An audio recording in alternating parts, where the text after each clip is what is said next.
It's just finished. Brighton 1, West Ham United 1, and I am not happy with that. I'm not happy at all. I think we've been absolutely mugged off and robbed by the referee there. That was a handball by Rutter, and I know the laws perhaps were applied correctly, but I'm still unconvinced by that. And if it is, then I've got an issue with the stupid rules. But either way, I feel like we've just been robbed of 2 points at the Amex Stadium. I think we deserved all 3 points. Anyway, thank you for joining me. Welcome to the channel. If you're new to Hammers Chat, please do consider subscribing and also dropping a like on the video as well by clicking thumbs up button. We can get 1,000 likes. That would be much appreciated. When the lineup come out, I wasn't happy. I'm not going to pretend I was delighted with what I was seeing. When I seen Rodriguez starting, Potts McGass on the bench, obviously a formation change, I was thinking, what on earth are you doing, Nuno? What are you doing? But it was one of them, winning, you're a genius. Losing, it's on you. He made it him. This with that lineup, that tactics, I decided if we win, it's because of you, and if we lose, it's because of you. And there was a bit of a slow start to the game. There wasn't much between the two teams. Neither side were doing much, but we created a fantastic opportunity for Somerville towards the end of the first half. Paqueta putting him through, and he got onto his right foot and he put it wide, and he had an opportunity before that, which was offside, but he didn't know he was offside. Through and gone. He didn't open his body up, took the shot with his left foot, saved. So there's 2 real big opportunities for him in the first half. Only one of them was considered in play, and he should have been doing better. But I was okay what I was seeing in the first half, actually. I think the plan that we had was working to some extent. I think Brighton hadn't had a shot on target. We kept them at arm's length. They weren't really causing us too much trouble. Going forward, it was few, but we had a plan, and I thought we carried more threat against Brighton in the first half than we did against Manchester United until they scored, or against Liverpool at all, or in the second half against Bournemouth. So the last 5 halves of football prior to today, I thought in the first 45, we were a little bit more threatening. And a large part of that was down to Somerville. I feel like whenever Paqueta got the ball, Somerville was on the move, and whenever Somerville was on the move, Paqueta was trying to find him and stuff like that. There was a little bit of an understanding between those two. And I quite liked it. It wasn't working, didn't yield anything. It was still 0-0 at half-time. But there was something there that suggested we could go on and win the game. And the other thing that was there was the fact that, let me just ban the Spurs fans. It's very weird to comment on the channel. You've got to be a subscriber for 10 minutes. Imagine creating an account, subscribing for 10 minutes and waiting around just to write, come on, you Spurs, and take the piss out of West Ham fans. I'd love to have 15 minutes of my life that I could just waste like that. But anyway, half-time. The other good thing was Brighton were poor. Brighton were not good in the first half, okay? They were not playing very well. And then the second half come around, no changes from West Ham. And I would have liked to have seen some changes, but I understood why Nuno was waiting to do them. And then he eventually made one quickly enough when Potts came on for Rodriguez. He picked up a yellow card. And I have to say, he did all right, Rodriguez. He wasn't excellent, but he wasn't bad. And I was worried when the lineup came out that he was going to be an issue. I thought he was going to be poor. And he was slow. I think there was a couple of occasions where his lack of pace was on display. But by and large, I thought he read the game quite well. I think he kept it quite simple. I think he did the job that Nuno asked him to do. I think he played well. But the minute he was on a booking, he became a problem. And Nuno got him off pretty quickly and put Potts on. So I was pleased with that substitution. And then Callum Wilson came on as well. And it would make a big impact pretty quickly for us. Ball over the top, poor header back by Van Heck to Dunk. So Callum Wilson pounced on it and went one-on-one with Dunk. Great run by Jarrod Bowen. And I have to say, I don't think this is a great chance for Jarrod Bowen. It's not one-on-one or anything like that. I think the angle's against him. It's tight angle. He's quite far. He's on the stretch, sliding. I think it's really, really, really difficult for Jarrod Bowen. It's a sensational finish. But just before that fantastic goal by Bowen, he did well. He took on 3-4 Brighton players, had a shot, great save. Then Somerville had a bicycle kick, and it was another great save. I think it was more at the keeper. I think it hit him rather than he saved it. And I think Somerville's just lacking confidence. I know historically statistics would suggest he doesn't score or assist much, but I think he had a good game apart from his final ball, because there was a quick 1-2 with him and Bowen as well, where he's cut back to Bowen was just overhit. It wasn't on the money. But I thought he played all right. But Wilson came on and just made an immediate impact. And we needed a striker. We were lacking a striker. And it felt like a game for Callum Wilson. But he wasn't the goal scorer. He was the provider.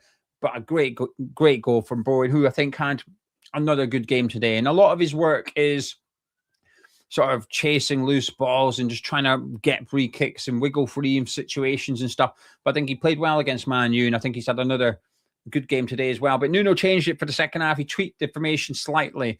In the first half, we played Bowen and Somerville as strikers. In the second half, I felt like he moved them out wide a little bit because Brighton's fullbacks, Weaver, Kagioglu, or Dekupia, after they switched, they were causing us bother. We didn't really have anyone tracking them. And then Paqueta was a little bit more advanced in the second half. That's how I seen it anyway. So I think we were missing some of those runs in the second half compared to the first half. But still made himself a nuisance, getting loose dunk booked as well. And then this is where the test comes for Nuno. What you're going to do? How are you going to manage this game? You're now 1-0 up. It's brilliant. But what you're going to do? And he made 3 subs. Juve went off for Myers. I'm okay with that. I think usually Juve struggles and gets better as the game goes on. I thought it was the reverse order today. I thought he actually did okay against Minte for quite a large period of time. But until maybe 5-10 minutes just before he came off, I thought there was 2 or 3 moments where he got caught out or he was starting to struggle a little bit. So Myers coming on for Juve, I'm okay with that sub. I'm very, very pleased to see Myers utilised as well. Only one academy player on the bench today. Well, Potts as well, but I consider him an established first-team squad member now rather than an academy player. Both products of the academy. I think Myers is an academy player and Potts is a first-team player. Hopefully that makes sense. But Myers came on. Great from Nuno to play. And what an occasion for the lad as well. 1-0 up away to Brighton. And the man just trusting you to go on there and help defend that lead. Huge occasion. Didn't have much to do. Myers didn't have anything to do really. A couple of clearances, but he did it with minimal fuss. So a comfortable debut for him. I was really pleased to see Myers coming on. Souček coming on for, well, I should also say I agree with Paqueta coming off for Magassa. I was happy with that sub as well because I thought he had a decent enough game today, Paqueta. I don't think anyone played poorly for West Ham off the top of my head. I don't think anyone had a bad game. Everyone played decent. I think there's maybe 1 or 2 really good performers, but most players just played all right, like 6s out of 10s or something. But I don't think anyone had a terrible one. But I think Paqueta had done decent. But the way the game had gone, now we had Wilson up front. He was now playing out on the left. It just felt like we didn't need him. And the subs I would have liked to have seen Paqueta off for Magassa and push Fernandes onto the left and put Magassa in with Potts, who had picked up a yellow card as well, which was a good yellow card. And I should say Rodriguez's booking was a good booking to take as well. Clever defensive midfielders play. You've been skinned. They're on the attack. Bring the player down. Take the yellow card for it. I've got no problems with it. But he didn't. He took Souček on for Fernandes. And that's the sub I think hurt us. I think that's the one sub I disagreed with. Because I thought Fernandes was excellent today. I think he was our best player by far for me. I thought he was absolutely brilliant. I think he was possibly our best player out of possession, and he was our best player in possession. So sometimes you get a player that does one of those 2, but very rarely do you get a player that's the best one in and out of possession. I thought Fernandes was absolutely excellent. I thought he was having a good game. And I was disappointed to see him go off because I thought he was the one player that was getting the ball, keeping it calm, moving it. He's able to take on a couple of Brighton players as well. I thought he was having a really good game. And I was really disappointed to see Fernandes go off. I felt that sub was unnecessary. I get it from Nuno's perspective because when Souček was on, we were trying to hit him on the long ball so he could flick it on and just get the ball higher up the pitch. But the thing is with Souček, if you're going to bring him on, you're defending crosses, at least put him in the middle of the box. Do you know what I mean? We brought on one of the best players in the air and stuck him left wing. If you're going to bring him on, just almost embrace what he does and put him in that box to defend crosses because Brighton were starting to whip crossing. I would rather have not seen the sub, but it happened. And then we get the goal for Brighton, equaliser. I'm not having it. Now, I don't listen to the audio because of the watch along. I don't listen to the audio. So I don't know what the official terminology, the official law as to why that goal stood was given. But there's two things for me. Number one, I think Mavropanos is unlucky because it's an overhead kick. I think it's Kostulas. And he wins the ball. But I'm not saying Mavropanos got kicked or anything, but I don't see how that can't be considered like dangerous play. His foot is next to Mavropanos goes to head the ball and can't because the Brighton player's kicking it with an overhead kick. That feels like that should be a foul to me because you often see them giving. If Mavropanos heads that, free kick for West Ham immediately. So that one felt a little bit. But the handball one, I'm just not having it. And I know people in the live chat were telling me, they still are. Thank you, Josh. That's an accidental handball. Yeah, it is an accidental handball. No one is suggesting, well, some people might. I am not suggesting it's deliberate. What I am suggesting, and what gets on my tits here, it has a massive impact in their goal. Now, I know the rule. I've always felt there was maybe two rules. I don't know if they're still in play. They change them often. One is it hits them in the thigh, then the arm, and that might rule it, like say it's not a handball then.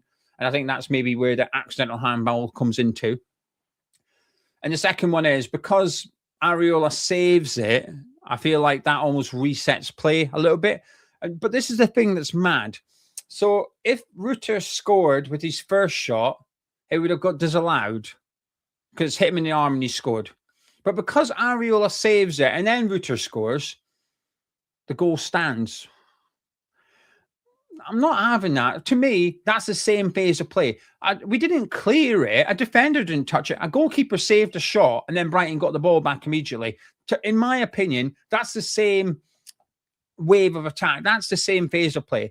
In my opinion, the only time a phase of play resets is when a defender is in control of it. Now, it might be a clearance. He might only kick it once, but he's in control of his clearance. That's the terminology I've always believed, that when a defender is in control and he plays the ball intentionally. Remember that one, was it Aston Villa against Man City?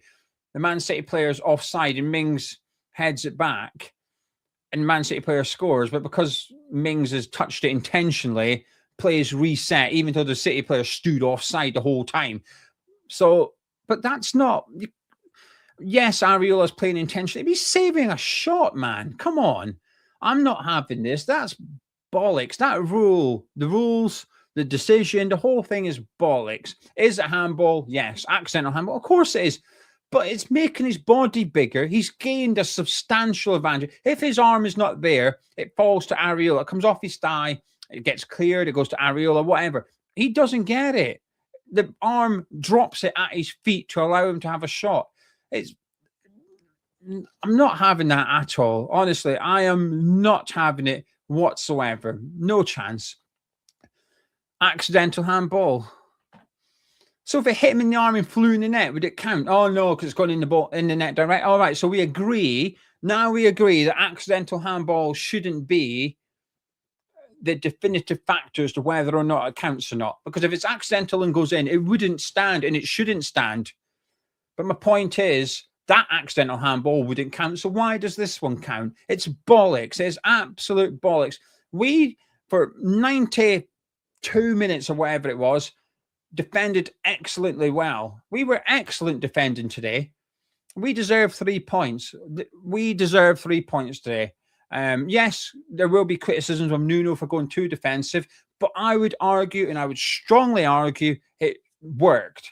And it should have worked. The only reason it hasn't worked is because Rutter was allowed to use his arm to gain an advantage, thus leading to bollocks, absolute bollocks. I feel the thing is, though, we're in the bottom 3. That's 2 points. Listen, because of West Ham, we dropped 2 points against Bournemouth. No complaints about that. That was our fault. It was Nuno's fault that we lost the lead against Bournemouth. But today... Nah, I think, like I said, I don't necessarily agree with his subs, but they worked. The only reason it hasn't worked is because of that decision, and I'm not a fan of it whatsoever. I don't. Matt saying, how can I say it worked? They spent 15 minutes in our penalty area. Because they didn't score. Well, they did, but because it's handball. If that goal gets disallowed and we win 1-0, it's worked, right? I just think it hasn't worked because of that decision. But because I don't agree with the decision, then therefore, I think it has worked. I just want to say thank you to Gordon before I talk about one or two player performances. Gordon, thank you so much for the super chat and the support. It's massively appreciated. Said, just think Fernandes was knackered by the time he got taken off, but he was elite. Thanks, Gio. He was tired. He was, but I still think he was. Even when he was knackered, I still think he looked like one of the best players on the pitch. So I was happy. And I would have pushed him out to the left-hand side as well and put Magassa in the middle with Potts. I just think, and also, I don't know, a tired Fernandes and Souček off the bench, I bet they move at the same pace. You know, I don't want to be too critical of Souček. He didn't do anything wrong. He didn't cost us anything. I just think just leaving Fernandes on the pitch would have been beneficial. In terms of performances, though, another good performance from Todibo. I think Mavropanos had a good game today as well. I think he had a lot of clearances to do. Wilson made a good difference. And this is the role I want to see from Callum Wilson. This is the role I want to see from Callum Wilson going forward after the January transfer window. Hopefully we can get in a good striker and have him coming off the bench up against a bit of a tired defence, because today Lewis Dunk was on a booking. So when Wilson went in, Dunk couldn't fully commit. He had to step off a little bit because he's on a yellow card. And that's the role I want to see from Wilson long term. Good to see Somerville back. I think Paqueta had an improved performance today as well. And I thought Bowen did all right. There was a lot of decent performances from West Ham. Like I said, only one brilliant one, I think, which was Fernandes. I do feel like we were unlucky today. I think we were unlucky. League tables obviously not looking too pretty. 2 points behind Leeds and Nottingham Forest in the bottom three. Form tables looking quite good, though. 2 wins, 3 draws and a defeat in 6. It's good form. The problem is we've got difficult fixtures coming up now. Villa and then Man City. It's hard to see us getting anything, which is why it was important we got something today. And we've got a draw. And in isolation, a draw away to Brighton's a good result. But given the context of how their equalisers come around, I feel robbed. And when you look at the table, I feel even more gutted. But this is true. Matt said winless in 4. There you go, statistics. Ginger Carroll's, who's a referee, a qualified referee, said I don't agree with it. And that goes for any team, not just because it's West Ham. Anytime a ref's talking point, you should get me on Ref Watch. We don't do Ref Watch, but if people want Ref Watch, then perhaps we can. We do have Mark Halsey, though, when we need him, as and when we need him, if we need him. A former professional Premier League referee. But anyway, I'm going to leave it there from a frustrated jail. But thank you very much for joining me. Please do drop a like on the video before you go. Subscribe to the channel. I'll catch you in a bit.